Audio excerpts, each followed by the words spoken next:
সবাই সামনে থেকে চলে গেলে ভাই চলুন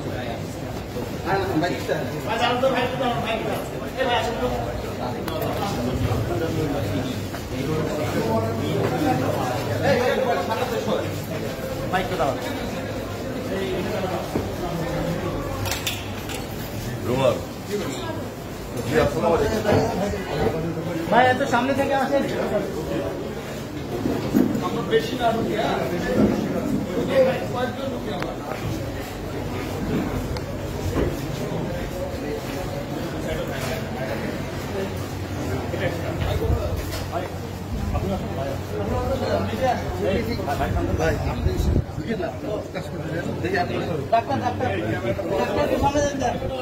ভাই একটু জায়গা দেন না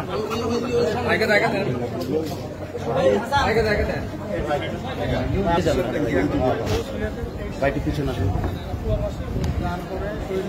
ঘাড়ের পরে গাছ ভেঙে পড়ে প্যারালাইজ এরপরে ও আমাদের হাসপাতালে ভর্তি হয়। ওর মায়ের 1.5 কাঠা জমি ফসল করে সেটা বন্ধ রেখে এরপর যে এটা কেনার জন্য আমরা আসবে সবাই আমিও বেতন আসছিলাম, আসার পরে বললো যে আমি ধর বন্ধু করা যায় বন্ধুকে জানাই, এবার জানানোর পরে এটা উনি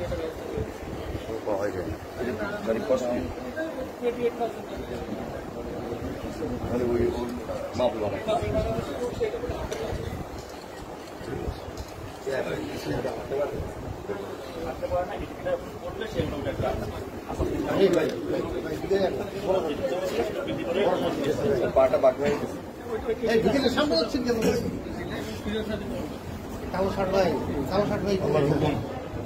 এখন আল্লাহ যতদিন রাখে হয়তো একটু কষ্ট তো অ্যাক্সিডেন্ট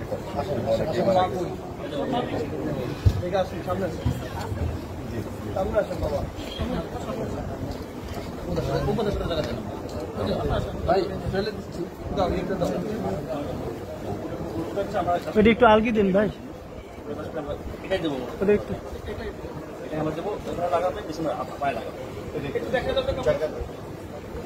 ঠিক আছে আমরা করে দিচ্ছি। এটা ছেলের জন্য এটা আমাদের ব্লক চেয়ারম্যান আপনার রহমান সাহেব এটা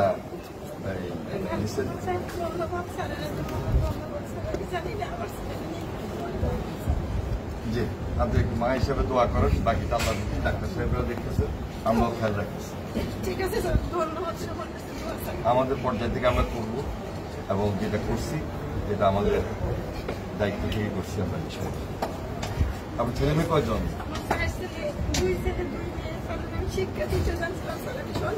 পড়ালেখা করছো? বাড়ি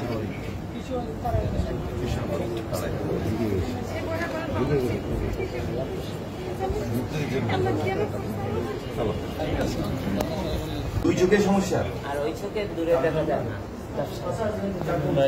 আমি একটা কথা বলি, এখন আল্লাহর হুকুম আন্দোলন সংগ্রাম আমরা সবাই করছি, সবাই মারা দিতে পারতাম, আল্লাহ তোমাকে বাঁচায় রাখছে, আমাদেরকে বাঁচায় রাখছে। আমিও আহত হয়েছি, তুমিও আহত হয়েছি। এখন অনেকে তো মরেই গেছে, শহীদ হয়েছে, খুন হয়েছে না, খুনের শিকার হয়েছে, আল্লাহ তো আমাদেরকে বাঁচায় রাখছে। যেটা আসছে এই অবস্থান থেকে আমাদেরকে ফাইট করে বাঁচে থাকতে হবে, মানসিকভাবে শক্ত থাকতে হবে। তারেক রহমান সাহেব আমাদেরকে পাঠাইছে, আমরা বিএনপি পরিবার একটা সেল করছি, এই সেলের পক্ষ থেকে আমরা তোমাদের পাশে আছি, থাকবো যতটুকু পারি এখন বর্তমানে এবং ভবিষ্যতে আমাদের দায়িত্ব থেকে আমরা সর্বোচ্চ কাজটা করব। ঠিক আছে? ওকে।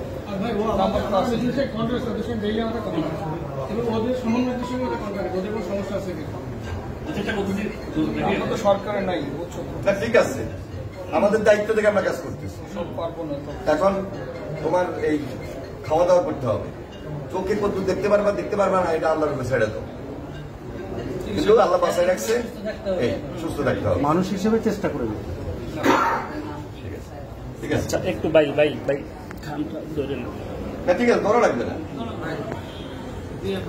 ওকে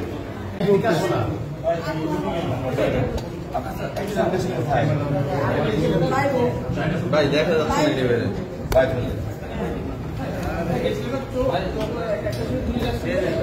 দেখেন তো আপনি বাম দিকে তাকায় দেখেন তো সিটটা কিরকম।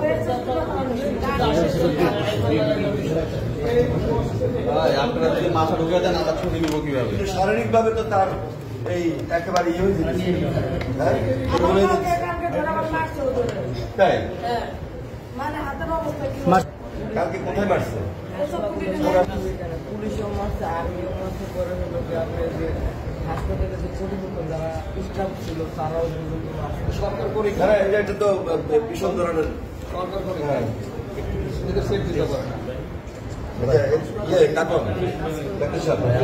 এখন চিকিৎসা ও তো ডায়েটের অভাব আছে, ও তো শারীরিকভাবে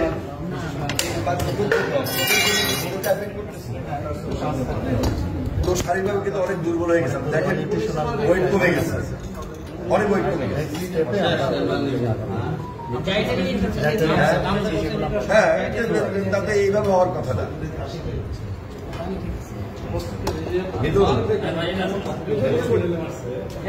আমরা আমাদের বিএনপি পরিবারের পক্ষ থেকে আসছি, তারেক রহমান সাহেব সার্বক্ষণিকভাবে আমাদের এই ইউনিয়নের মাধ্যমে খোঁজখবর রাখতেছে। কালকে যে ঘটনাটা ঘটছে এটার ব্যাপারে আমরা খোঁজ দিব, এখনই নিয়ে আমরা এটা দেখি নতুন মহলে কার সঙ্গে কথা বলা যায় সেই ব্যাপারে আমরা কথা বলব। ঠিক আছে, কেন এইভাবে বিচ্ছিন্ন বিক্ষিপ্তভাবে এই পেশেন্ট বা এই রোগ এরা এমনি নির্যাতিত।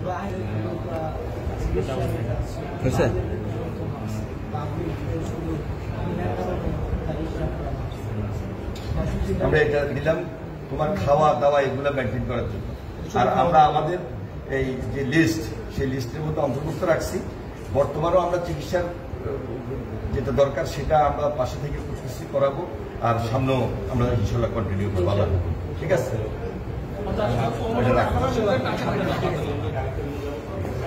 আমাদের কাছে থাকে আমাদের সবসময় ঘটনা তো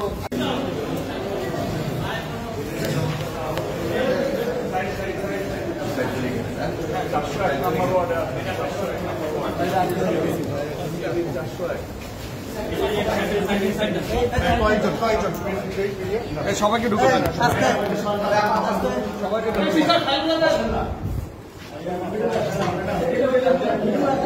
ভাই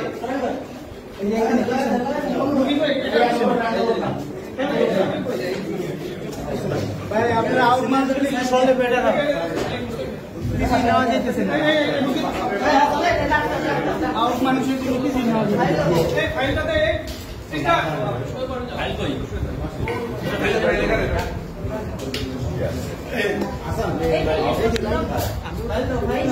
ভাই সামনে গেলেন না। আহত হওয়ার পর চিকিৎসা কি এখানে হতেছে না অন্য কোথাও হয়েছে?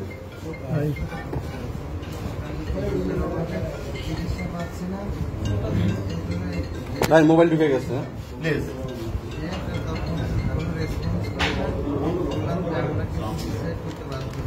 আচ্ছা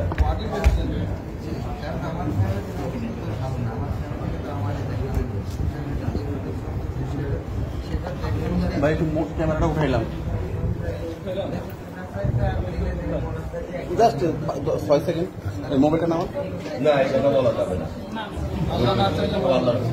হ্যাঁ, একজন করে নাই, আরো 10 জন বাইরে কাজ করার জন্য পাশে দাঁড়ানো।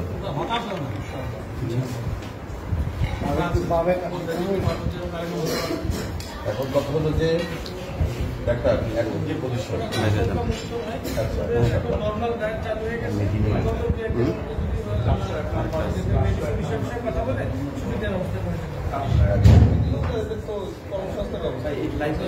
সেটা পরে আগে যদি আল্লাহ থাকতে পারে একটা ব্যবস্থা হবে।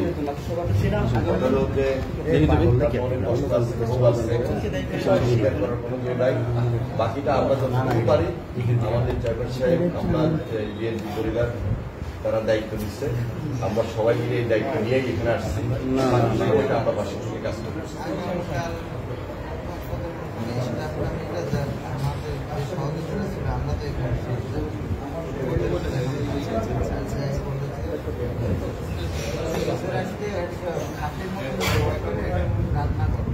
তাই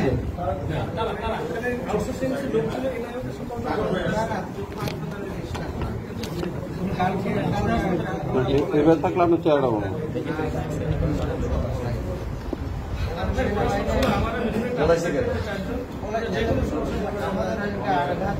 তোমরা এই সরকারের যারা আমাদের দায়িত্ব আছে সরকারের, ওনারা কেউ আসছিলেন, দেখতে আসছিলেন, বলছিলেন কিছু, আশ্বস্ত করছিলেন, নির্দেশ দিয়েছিলেন কাউকে? হ্যাঁ, সরকারের পুরো উচ্চপদস্থ কেউ আসেন নাই, শুধু এই ডাক্তার হয়তো কয়েকজন দায়িত্ব দিয়েছেন, যতটুকু পারতেছেন করতেছেন, না পারতেছেন করতেছেন, এই মানে বিচ্ছিন্ন বিক্ষেপ।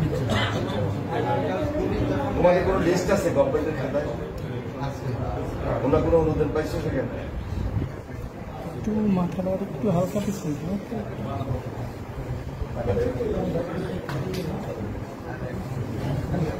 এখন হলো আমাদের এই লিস্টগুলো রেডি করা, আমরা তাদের পাশে আসি, থাকবো। আমাদের বর্তমান অবস্থা থেকে আমরা কাজ করতে আর কেউ নাই তো?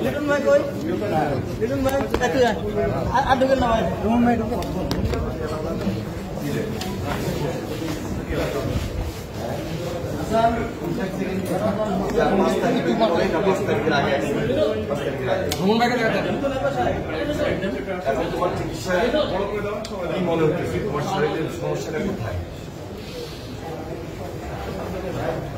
চোখে প্রবলেম, ডাক্তার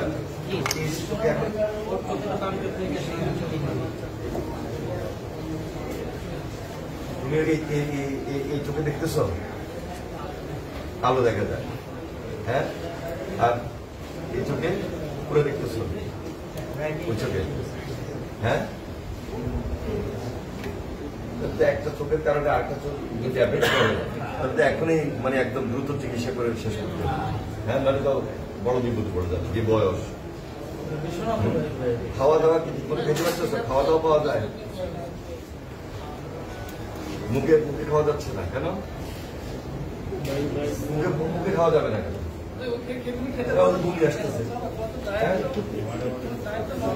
আমি তো মনে করতেছি আজকে 7-8 বার প্রপার চিকিৎসা কিন্তু হচ্ছে না।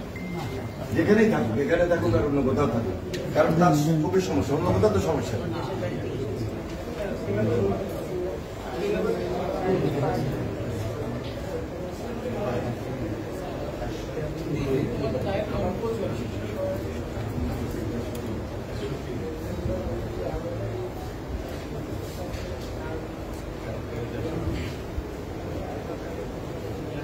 না না, সরকারের লোকেরা কি কোনো দেখতে আসছে? তোমরা সিঙ্গাপুর থেকে আসার পর টাকা পয়সা আর্থিকভাবে পাইছো? কিছু পাও নাই?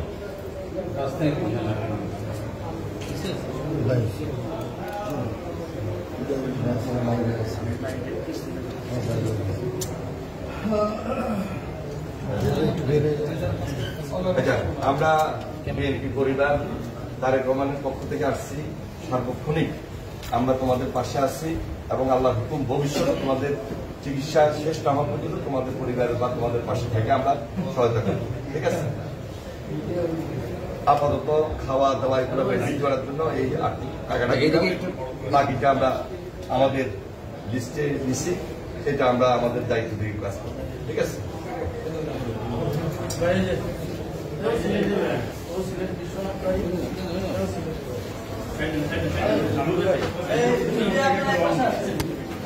ভাই, আপনারা যদি মিডিয়াতে সুযোগ না দেন তাহলে তো হয় না।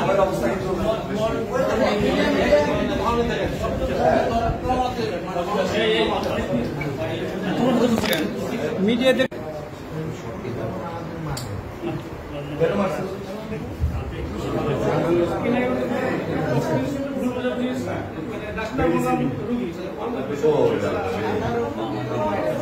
সেটাই তো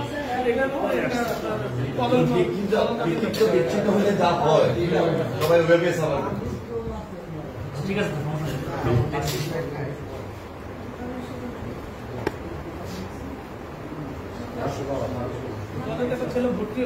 আমাদের একটা লিস্ট আছে, ওই লিস্টে তো এর একদম ইনক্লুডেড।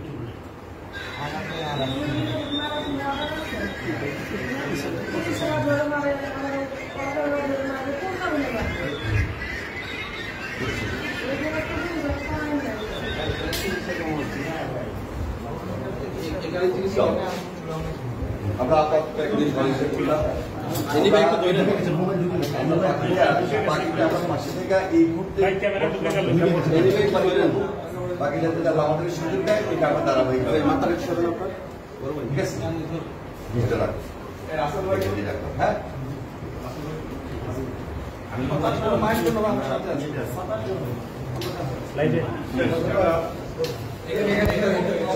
সর্বশেষ জুলাই আন্দোলনে যারা আহত হয়েছে তাদের মধ্যে উল্লেখযোগ্য 4 জন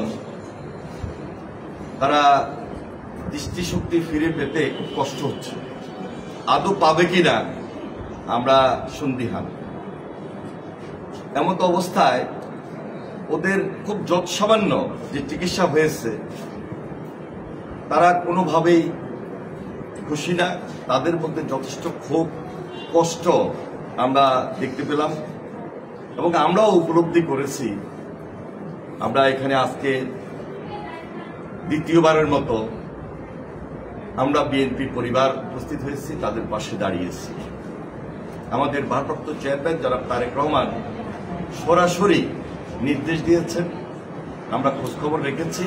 আজকেও আমি নিজে সহ আমাদের এই বিএনপি পরিবারের নেতৃবৃন্দ উপস্থিত হয়েছে, আমাদের ডাক্তার সাহেবরা এখানে উপস্থিত আছেন, তারা কিন্তু খুব আন্তরিক। কিন্তু আমি যদি একটু বেশি আসলে বলবো না, তবে যেটা লক্ষণীয়, সরকার কেন আন্তরিক হবে না? আরো বেশি আন্তরিক হওয়া উচিত ছিল, দায়িত্ব নেওয়া দরকার ছিল। যে দায়িত্বটুকু আমরা খুব দৃশ্যমান দেখি না, আর যেটা দেখেছি সেটা খুব যৎসামান্য। সর্বপ্রথম দায়িত্ব ছিল এই সরকারের, যারা বিগত আন্দোলন সংগ্রামে গুম খুন হয়েছে, শহীদ হয়েছে, পঙ্গুত্ব বরণ করেছে, দৃষ্টিশক্তি হারিয়েছে, বিচ্ছিন্ন বিক্ষিপ্তভাবে না দেখে দায়িত্ব নিয়ে দায়িত্ববোধ থেকে একটা সেলের মাধ্যমে সর্বোচ্চটা করা, সর্বোচ্চভাবে এদের পরিবারের পাশে দাঁড়ানো। সেখানে আমরা খুব তাচ্ছিল্য দেখছি, স্বল্পতা দেখছি। এজন্য ক্ষোভের সাথে আমি বলতে চাই, আমাদের প্রত্যাশার জায়গা থেকে দাবি এত বেশি যে এই পরিবারের পাশে সরকার অবশ্যই দাঁড়াতে হবে। আমি জানি হয়তো এই কথাগুলো বললে ওনারা কিছুটা রাগান্বিত হতে পারেন, তারপরও আমি বলছি, আমাদের এই দেশে আজকে যদি একটা নির্বাচিত সরকার থাকতো, প্রকৃত নির্বাচিত সরকার থাকতো, এই দায়িত্ব এড়াতে পারত না। সুতরাং শুধু একটা পার্টি ডিসেম্বরে নির্বাচন চায়, কেন চায়, কি কারণে চায়, এটা বুঝতে হবে।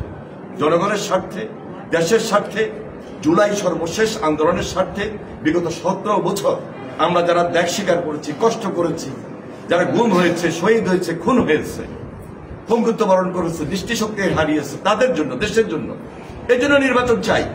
নির্বাচন চাওয়াটা কোনো অপরাধ নয়। গণতন্ত্রের স্বার্থে জোর করে, জোর গলায় নির্বাচন চাচ্ছি, কেউ যদি মাইন্ড করেন আমি মনে করি ঠিক হবে না। তাই আমাদের এই পর্যায় থেকে আমাদের যেটা দাবি, গতকালকেও বলেছি, আজকেও বলছি, যে সবাই মিলে আমরা ফ্যাসিবাদের বিরুদ্ধে লড়েছি, আগামী দিনেও লড়বো, কিন্তু গণতন্ত্রের ভিতকে শক্তিশালী রাখবো জনাব তারেক রহমানের নেতৃত্বে, জনাব বেগম খালেদা জিয়ার নেতৃত্বে। ধন্যবাদ সবাই। নির্বাচন চাই সেটা তো বলছেন প্রধান উপদেষ্টা, বাকি যারা চাচ্ছেন না তাদের তো নিবন্ধন নাই, সেটা কথাটা কি সত্য? কোনোভাবে সত্য নয়। আমরা যারা ফ্যাসিবাদ বিরোধী আন্দোলন করেছি, আমরা যারা যুগপৎ আন্দোলন করেছি, সবাই মিলে আজকে দেশের গণতন্ত্রের স্বার্থে আমরা এই প্রস্তাবটি দিয়েছি এবং সরকারের কাছে আমরা তুলে ধরেছি। আমরা বলেছি যে দ্রুততম সময়ের মধ্যে হাসিনার বিচার দৃশ্যমান করা উচিত। আমরা বলেছি সংস্কার করবেন, যেটা খুব বেশি প্রয়োজন।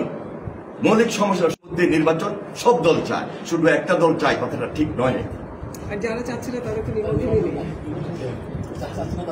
আমরা আশা করতেছি দেশের স্বার্থে, জনগণের স্বার্থে সবাই কথা বলছেন এবং বলবেন। স্যার একটা জিনিস জানতে পারলাম যে রোগীদের কাছে যারা ইনজিড তারা বলতেছে যে তাদের আঘাত করা হয়েছে এই অবস্থাতে। চক্ষু বিজ্ঞানে তো আছে, বিক্ষোভ চলছে, এখনো তো চলছে, ওখানকার অবস্থা তো ভয়াবহ। দেখুন, চক্ষু বিজ্ঞান ইনস্টিটিউটে যে অনভিপ্রেত ঘটনাটা ঘটেছে এটা কাম্য ছিল না। তাদের দাবি, তাদের বক্তব্য, তাদের ক্ষোভ তারা প্রকাশ করবে, কিন্তু আমি সরকার পাশে থাকছি না, থাকবো না, এখানে তো আমাদেরও তো বক্তব্য আছে, ওইখানে আমাদেরও ক্ষোভ আছে। আমাদের কষ্টের জায়গা থেকে আমরা এই ক্ষোভ তাদের সঙ্গে একত্রিত হয়ে প্রকাশ করছি এবং অনতিবিলম্বে একটা তদন্ত কমিটি করবেন। তদন্ত কমিটি করার মধ্য দিয়ে সঠিক চিকিৎসা যেন তারা পায় সেই দিকে বিশেষ নজর রাখবেন। ধন্যবাদ।